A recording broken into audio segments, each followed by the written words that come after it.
How do you stop piriformis pain at night? We're going to cover a few different remedies that we use at Performance Place Sports Care here in this video today.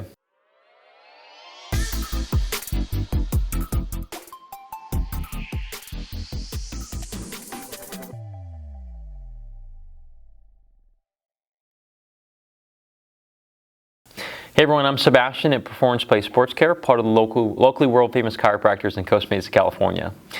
Now, we've done other videos on YouTube about sleeping positions and bed modifications and sleeping posture that may help out with piriformis tension and pain.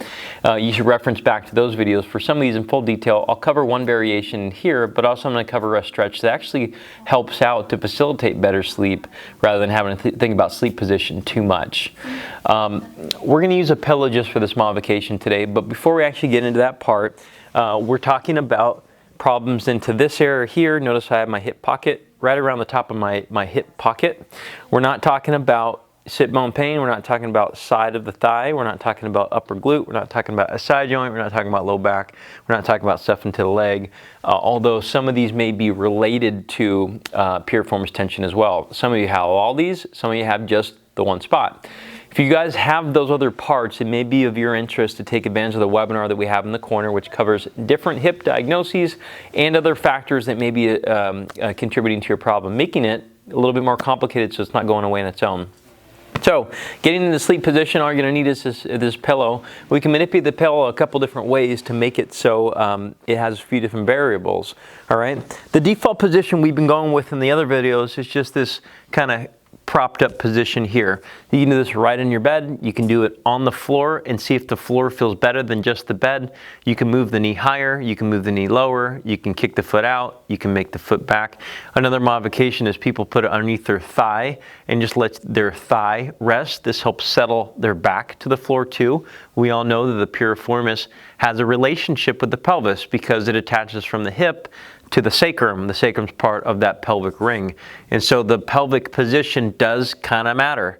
All right. You can do this on one leg, you can do it on two legs, or you can start building up the pillow.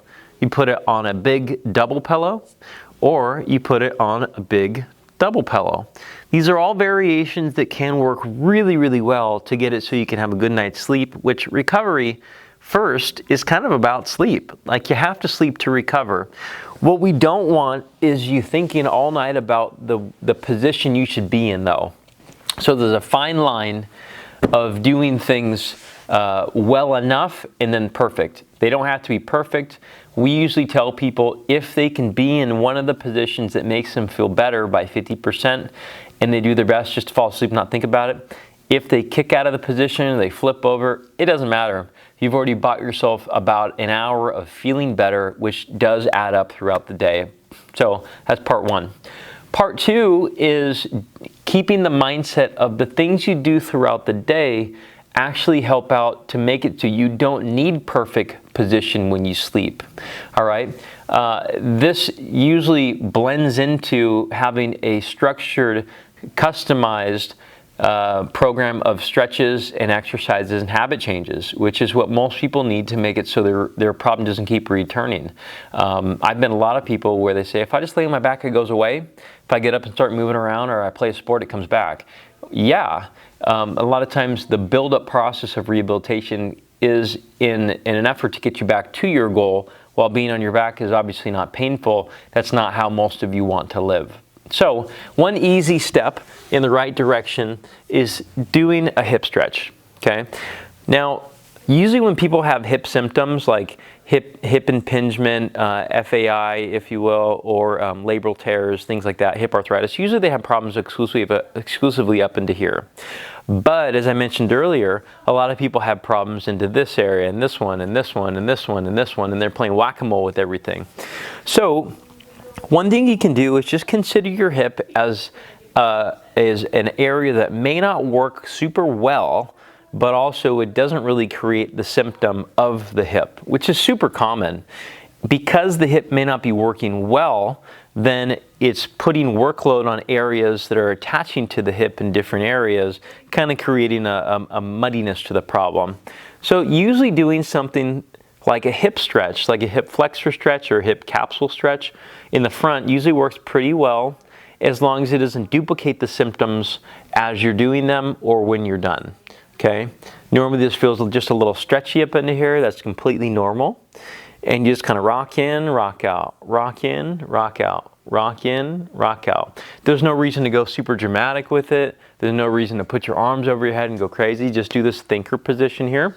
Double it down on another thinker position. This locks it so your torso doesn't go flying around. And then you just dip the hip, return.